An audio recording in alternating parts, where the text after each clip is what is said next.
لکھنے کے اعتبار سے، نازل ہونے کے اعتبار سے یہ پہلی آیت نہیں ہے۔ نازل ہونے کے اعتبار سے جو آیت کریمہ ہے وہ اقرأ بسم ربک الذی خلق، لیکن اللہ نے اس آیت کریمہ کو نہ لکھ کر کے اللہ تبارک و تعالی نے عزیزان گرامی اس آیت کو لکھا الف لام میم ذالک الکتاب لا ریب فیہ ھدی للمتقین۔ کیا فرمایا اس آیت کریمہ کے اندر؟ اس آیت کریمہ کے اندر اللہ تبارک و تعالی نے انسان کی تمام شکوک و شبہات کو دور کر دیا، تمام شکوک و شبہات کو دور کر دیا، کیونکہ بہت سے لوگ ایسے ہوتے ہیں کہ جن کے ذہنوں کے اندر یہ بات بیٹھی ہوتی ہے کہ کلام پاک کے اندر نعوذ باللہ جو باتیں بتائی گئی وہ غلط ہے اور ہمارا عقیدہ غلط ہے۔ لیکن عزیزان گرامی، کلام پاک کے اندر اللہ تبارک و تعالی نے جو ایک ایک حرف جوڑ کر کے قرآنی آیات کے اندر شمار کیا، ترتیب بار پیش کیا، یوں سمجھیے یہ بالکل سچا ہے، برحق ہے۔ ان شکوک و شبہات کو دور کرنے کے لیے اللہ تبارک و تعالی نے اس آیت کریمہ کو لکھا پہلے ذالک الکتاب لا ریب فیہ ھدی للمتقین۔ یہ ایسی کتاب ہے جس کے اندر کوئی شک و شبہ نہیں ہے۔ اسی کے ساتھ ساتھ فرمایا یہ کلام پاک ایک ایسی محترم شان کتاب ہے، عالی شان کتاب ہے کہ قیامت تک کوئی شخص مئی کلال ایسا پیدا نہیں ہو سکتا جو اس کے اندر رد و بدل کر سکے، تحریفیں کر سکے، اس کو بدل سکے۔ نعوذ باللہ، اللہ کے رسول صلی اللہ علیہ وسلم کے زمانے میں ابو جہل نے یہ دعویٰ کیا کہ میں بھی جیسا کلام پاک پیش کر سکتا ہوں، لیکن عزیزان گرامی جب اس کے دعوے کو قبول کیا گیا، اللہ کے رسول صلی اللہ علیہ وسلم نے اس کے دعوے کو قبول کیا کہ ہاں اگر تو اس جیسی آیت کریمہ پیش کر سکتا ہے، اس جیسا کلام پاک لا سکتا ہے ہمارے سامنے، تو لا کر کے دکھا کے اگر تجھ میں دم۔ ابو جہل کے سامنے ابو جہل نے اللہ کے رسول صلی اللہ علیہ وسلم کے سامنے کچھ آیت کریمہ پیش کی، لیکن لوگ اس سے بالکل متعین نہیں ہوئے، اس کلام پاک کو نہیں مانا، اس کی باتوں کو نہیں مانا۔ تو میرے عزیزان گرامی، میں یوں کہتا ہوں کہ قیامت تک کوئی مائی کلال ایسا پیدا نہیں ہو سکتا جو اس کے اندر رد و بدل کر سکے۔ تو یہ کلام پاک عزیزان گرامی کہ ہم کو معلوم ہے کہ کس رات کے اندر نازل ہوا۔ اللہ فرما ہے اِنَّا أَنزَلْنَاهُ فِي لَيْلَةٍ مُبَارَكَةٍ إِنَّا كُنَّا مُنذِرِينَ۔ میں نے اسی رات کے اندر، جس رات کے اندر ہم بیٹھ کر کے سن رہے ہیں، بیانوں سے مستفید ہو رہے ہیں، تقریر اور نعتوں سے ہم سب سامعین مستفید ہو رہے، اسی رات کے اندر اللہ تبارک و تعالی نے اس کلام پاک کو، اس کلام پاک کا نزول فرمایا کہ ہم کو معلوم ہے کہ یہ کلام پاک کتنی مدت کے اندر نازل ہوا، نہیں معلوم۔ یہ کلام پاک 23 سال کی قلیل مدت میں پورے عالم میں اس نے انقلاب برپا کر دیا، پورے عالم کے اندر 23 برس میں نازل ہوا۔ میں آپ سے کہوں گا ایک چھوٹی سی بات کہ جو کتاب 23 برس میں نازل ہوئی ہو، 23 برس یعنی کہ 23 سال اس کے لکھنے میں لگے ہو، تو یقین جانیے ضرور وہ کوئی کتاب کرامت والی کتاب ہوگی، یقیناً ہوگی کرامت والی کتاب۔ اور کیوں نہ ہو، جس کا اتارنے والا یعنی امین ہے، جس کے ذریعے اتارا گیا وہ بھی امین، جس ذات پر نازل ہوا وہ بھی امین، اور جس رات کے اندر نازل ہوا وہ ہزارہ راتوں سے افضل ہے۔ تو اسی کلام پاک کی طرف توجہ دلانا ہے عزیزان گرامی۔ ہمارا اور آپ کا آج کل کے دور میں یہ ماحول بن چکا ہے کہ ہم اپنے بچوں کو تعلیم سے دور رکھتے ہیں۔ تمام باتیں آپ سن چکے ہیں، اس رات کے تعلق سے بھی اور اصلاحی لائن سے باتیں سن چکے ہیں، لیکن تعلیمی لائن سے کوئی بات نہیں آئی تھی، تو سوچا کہ آپ کے سامنے کچھ اس بارے میں کہہ دیا جائے۔ کیونکہ ہمارا اور آپ کا یہ ماحول بن چکا ہے، یہ نظام بن چکا ہے، بلکہ میں کہتا ہوں کہ پورے اس خطے کا یہ رواج بن چکا ہے کہ ہمارا بچہ جب تھوڑا سا سمجھدار ہو جاتا ہے، ذہن رکھنے والا ہو جاتا ہے، صحیح سمجھ رکھنے لگتا ہے، تو ہم اس کو یا تو کسی ہنر کے اندر ڈال دیتے ہیں، یا تو پھر اس سے کہتے ہیں جاؤ بیٹا کچھ کما کر کے لاؤ، ہمارا گھر چلاؤ۔ میرے عزیزوں، میرے پیاروں، میں آپ سے کہنا چاہوں گا کہ یہ دور ایسا دور آ گیا ہے کہ جو انسان پڑھا لکھا نہیں ہے اس کی ویلو اس دور کے اندر نہیں رہی۔ پڑھا لکھا ہے تو اس کی ویلو ہے، وہ 100% یوں سمجھیے کہ وہ بہت ہی عالی شان آدمی ہے جس نے تعلیم کو حاصل کیا، جس نے پڑھا، جس نے لکھا، جس نے سمجھا، جس نے اپنے اندر علم کی پیاس کو بجھایا، علم کی پیاس طلب یعنی علم کی طلب پیدا کی اور اس طلب کو بجھایا بھی، اس طلب کی حالت میں ہم نے علم حاصل کیا۔ عزیزان گرامی، ہم اسی چیز سے دور ہیں، لیکن میں آپ سے بہت ہی ادب کے ساتھ عرض کروں گا کہ اپنے بچوں کو تعلیم سے دور نہ کریں، تعلیم سے محروم نہ کریں، کیونکہ قیامت کے میدان کے اندر ہم سب کو معلوم ہے کہ وہاں نفسی کا عالم ہوگا، وہاں نہ باپ بیٹے کا ہوگا، نہ بیٹا باپ کا ہوگا، نہ ماں بیٹی کی ہوگی، نہ بیٹی ماں کی ہوگی، کوئی شخص نہ بھائی ایک دوسرے بھائی کا ہوگا، نہ بہن بہن کی ہوگی، کوئی شخص کسی کا نہیں ہوگا۔ میرا عزیز و میرے پیارے، وہاں تو صرف نفسی کی ہوگی، ہر شخص کو اپنی ذات کی فکر ہوگی، ہر شخص کو اپنی فکر ہوگی، کسی کو کسی کی فکر نہیں ہوگی۔ تو میرے عزیزوں، میرے پیاروں، اگر میرے بچوں سے وہاں سوال کیا گیا کہ بتاؤ کہ تم کچھ دین حاصل کر کے آیا ہو یہاں ہمارے اس میدان کے اندر، تو بچے تو صاف طور پر کہہ دیں گے کہ میرے والدین نے مجھے علم سے دور رکھا، میں سمجھدار ہوا، میرے والد نے بجائے کالج میں بھیجنے کے، بجائے مکتب کے اندر بھیجنے کے، مجھے کمائی کی لائن کے اندر ڈال دیا، بیٹا کچھ کما کر کے لاؤ، گھر کا خرچ چلاؤ، میں بوڑھا ہو گیا ہوں، میں تھوڑا سست ہو گیا ہوں، میں کسانی کے اندر لگا رہتا ہوں۔ تو بچے تو بالکل صاف طور پر میرے محترم بزرگوں دوستوں کہہ دیں گے کہ میرے والدین نے مجھے پڑھایا ہی نہیں، میرے والدین نے مجھے بتایا ہی نہیں، میں کیا بتاؤں آپ کو۔ اللہ کے رسول صلی اللہ تبارک و تعالی بندے سے پوچھیں گے کہ بتاؤ تمہارا مذہب کیا ہے، تم کس کی امت میں ہو، کیا معلوم، ہم نے سیکھا ہو تو ہمیں معلوم ہو، جب ہم نے سیکھا ہی نہیں تو ہمیں کیا معلوم۔ تو وہاں پکڑ کس کی ہوگی؟ میری، اور کسی کی پکڑ نہیں، میری پکڑ ہوگی کہ ہم نے کیوں دور رکھا۔ اللہ تبارک و تعالی ہماری پکڑ فرمائیں گے کہ ہم نے اپنے بچوں کو تعلیم سے آشنا کیوں نہیں کرایا، تعلیم کے اندر کیوں نہیں داخل کیا، تعلیم ان کو کیوں نہیں حاصل کروائی، یہ ہماری کمی ہے۔ بچے صاف طور پر کہہ دیں گے تو میری پکڑ ہوگی۔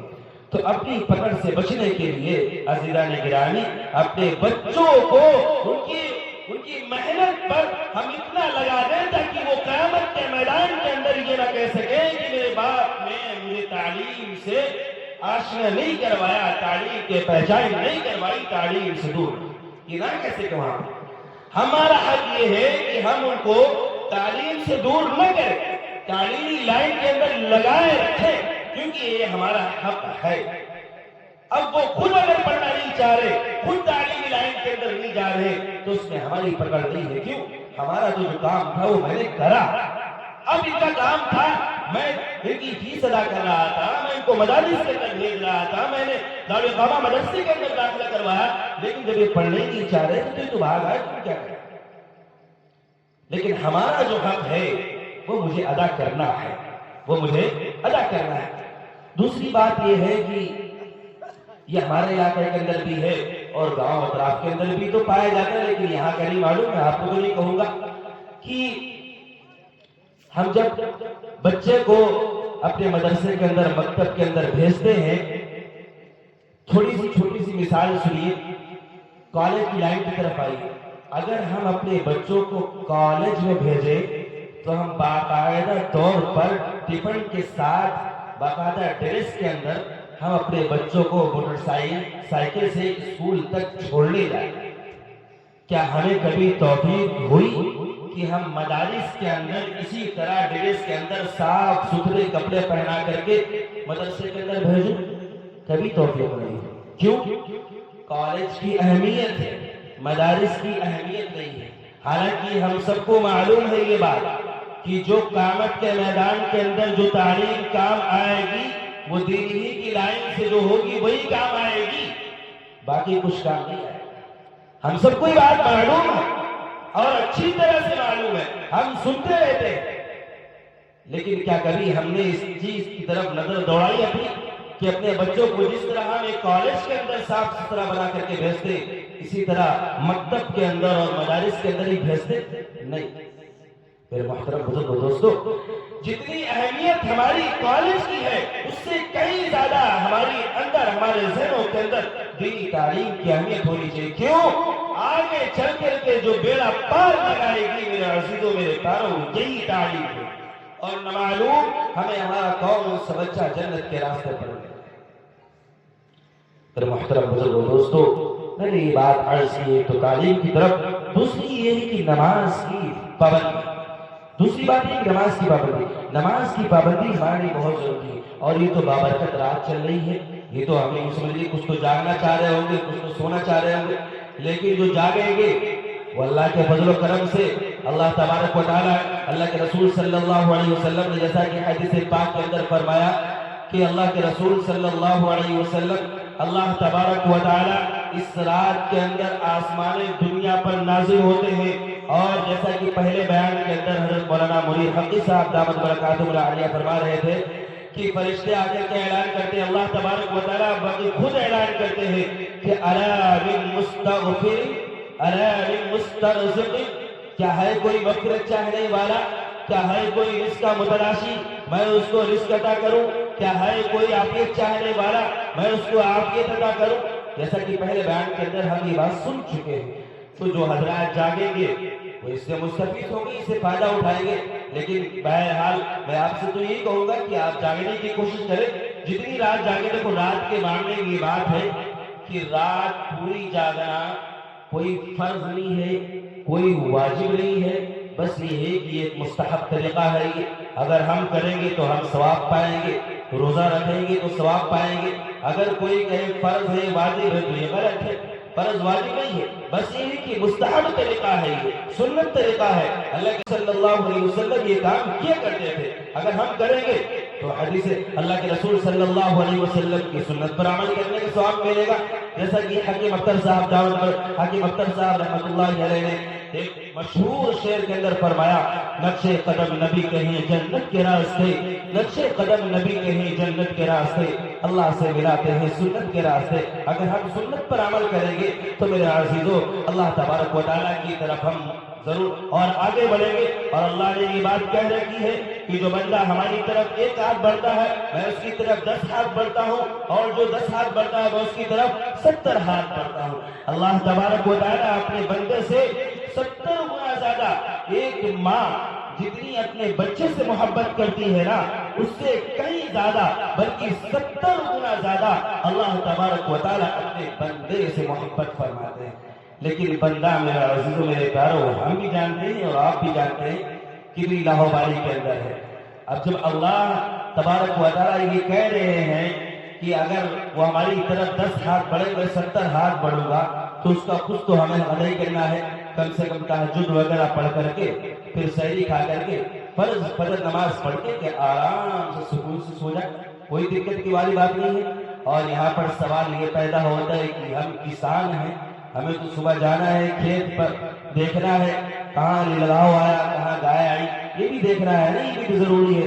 لیکن میں آپ سے یہی کہوں گا کہ ابھی ٹائم ہوا ہے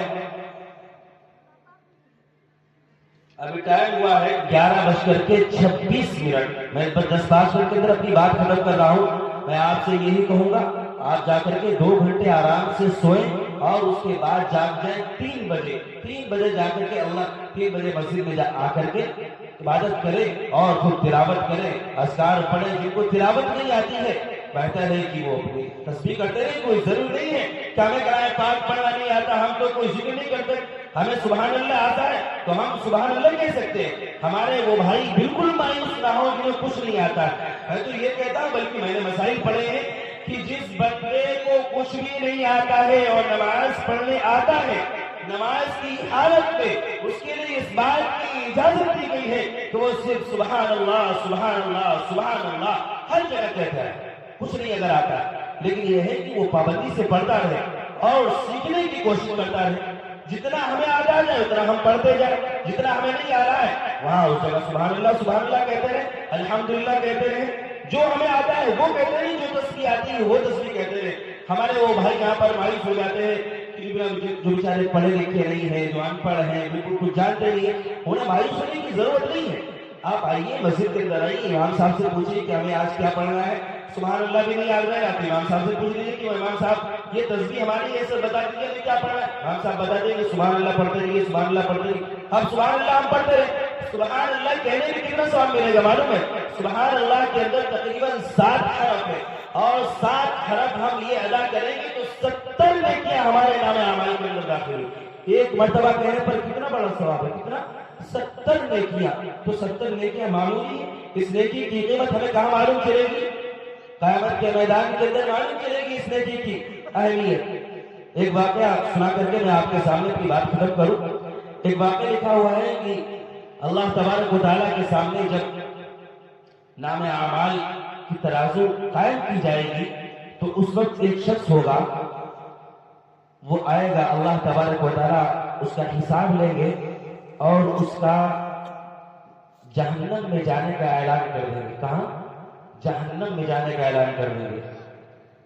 اللہ کے رسول صلی اللہ علیہ وسلم سے وہ شخص جائے گا اللہ کے رسول صلی اللہ علیہ وسلم کے پاس، جا کر کے کہے گا اللہ کے رسول آپ نے تو حدیث میں بتایا تھا کہ ہمارا کوئی بھی امتی جہنم کے اندر نہیں جائے گا، اور یہ حدیث ہے، واقعی ہے کہ ہمارا کوئی بھی امتی جہنم کے اندر نہیں جائے گا، تو یہ حدیث کیا غلط تھی؟ اللہ کے رسول صلی اللہ علیہ وسلم کہیں گے نہیں، میں نے جو کہا تھا وہ بالکل صحیح تھا اور سچ تھا، جہنم میں نہیں جائیں گے۔ لیکن پھر اللہ کے رسول صلی اللہ علیہ وسلم سے وہ شخص کہے گا کہ میرا جہنم میں جانے کا اعلان کیوں ہو گیا؟ تو اللہ کے رسول صلی اللہ علیہ وسلم اللہ تبارک و تعالیٰ سے درخواست کریں گے، اللہ ذرا ایسا کریے ان کا نام اعمال پھر سے توڑیے۔ کیا کہیں گے؟ پھر سے نام اعمال توڑیے۔ تو اس کے ترازو اللہ کے رسول صلی اللہ علیہ وسلم کے کہنے پر ترازو قائم کی جائے گی اور پھر سے نام اعمال تولے جائیں گے۔ اللہ کے رسول صلی اللہ علیہ وسلم اس کے اندر ایک پرچی رکھ دیں گے، تو اس پرچی کے رکھنے کی وجہ سے اعمال والا جو پلڑا ہوگا، نیک اعمال والا وہ جھک جائے گا اور برے اعمال والا پلڑا ہلکا ہو جائے گا۔ تو پہلے تو جہنم میں جانے کا اعلان ہوا، اب جنت میں جانے کا اعلان۔ اللہ تبارک و تعالیٰ نے اعلان کر دیا بڑا بندہ جنت میں جائے گا۔ اب وہ بندہ پھر جائے گا اللہ کے رسول صلی اللہ علیہ وسلم کے پاس، اللہ کے رسول ایسا آپ نے کیا کرشمہ دکھایا ہے، آپ نے ایسا کیا کیا جس کی وجہ سے میرا پہلے تو جہنم میں جانے کا سرٹیفکیٹ مجھے ملا اور اب یکایک جنت میں جانے کا اعلان ہو گئے، ایسا آپ نے کیا کر دیا؟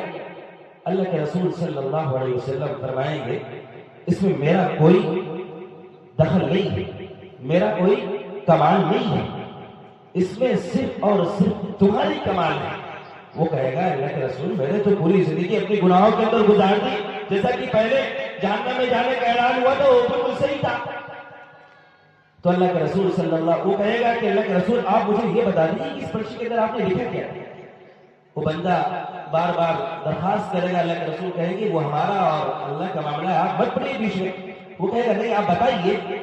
اللہ کے رسول صلی اللہ علیہ وسلم اس کے اصرار کرنے پر بتائیں گے اس کو، اے فلاں بندے آپ نے ساری زندگی کے اندر ایک مرتبہ اخلاص کے ساتھ لا الہ الا اللہ محمد رسول اللہ پڑھا تھا، وہی میں نے لکھ کر کے اس کے اندر رکھا تھا، اخلاص کے ساتھ، سمجھے؟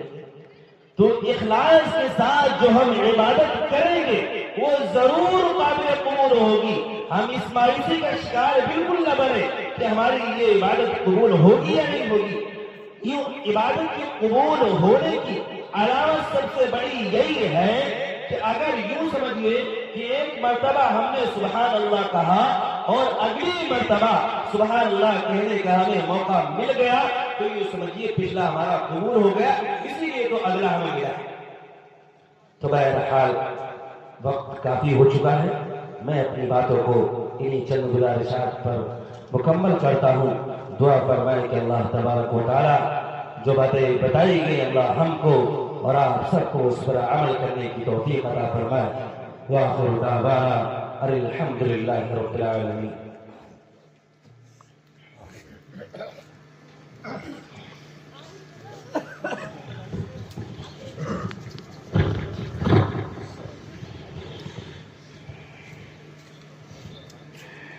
الحمد لله رب العالمين الرحمن الرحيم مالك يوم الدين والصلاة والسلام على سيد الأنبياء والمرسلين محمد وعلى آله وصحبه أجمعين.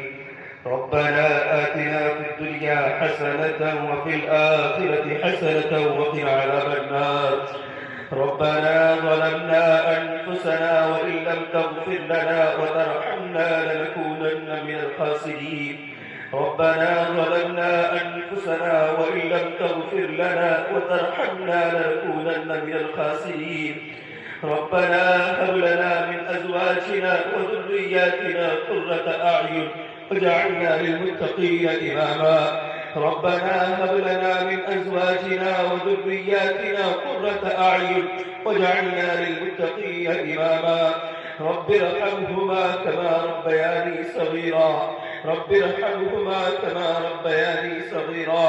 رب ارحمهما كما ربياني صغيرا. یا اللہ رب العالمین ہے، سارے جہانوں کے پالنے والے ہیں. یا اللہ رحیم ہے، بار بار معاف کرنے والے ہیں. یا اللہ اپنے انسان بنا، معاش ایسی بھی جو لاکھوں سے بہتر ہے، اس سے کروڑوں لوگ محروم ہیں. ہمارے سارے کی توفیق عطا فرمائی. یا اللہ اپنے انسان نعمتوں سے جان نوازا ہے، وہی ہماری ہر مومن کی درخواست ہے. ہم کو ہر مومن کو اپنی مغفرت کی نعمت سے سرفراز فرما دیجیے. یا اللہ ہمارے ہر مومن کی دل میں سنت کی محبت، سنت کا عشق پیدا فرما دیجیے. یا اللہ ہمارے ہر مومن کے دل میں سنت کی محبت، سنت کا عشق پیدا فرما دیجیے. یا اللہ ہم سب کے ساتھ رحم کا، کرم کا، فضل کا، عافیت کا، سہولت کا، بھلائی کا معاملہ فرما. یا اللہ تمام مسلمانوں کی حفاظت فرما. فتنہ پروروں کے فتنے سے، شر پسندوں کے شر سے تمام مسلمانوں کی حفاظت فرما. یا اللہ مسلمانوں کی جان کی، مال کی، عزت و آبرو کی پوری حفاظت فرما. یا اللہ ہمارے اس علاقے کے اندر امن و امان قائم و دائم فرما. یا اللہ امن قائم فرما. یا اللہ ہم آپ سے امن کے متلاشی ہے.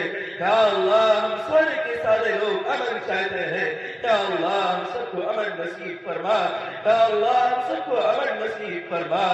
یا اللہ ہم سب کی غلطیوں کو، کوتاہیوں کو معاف فرما. یا اللہ ہم سب کی لغزشوں کو معاف فرما دے. یا اللہ یقیناً ہم خطا کار ہیں. یا اللہ یقیناً ہم خطا کار ہیں، ہم سے غلطیاں ہوئی ہیں.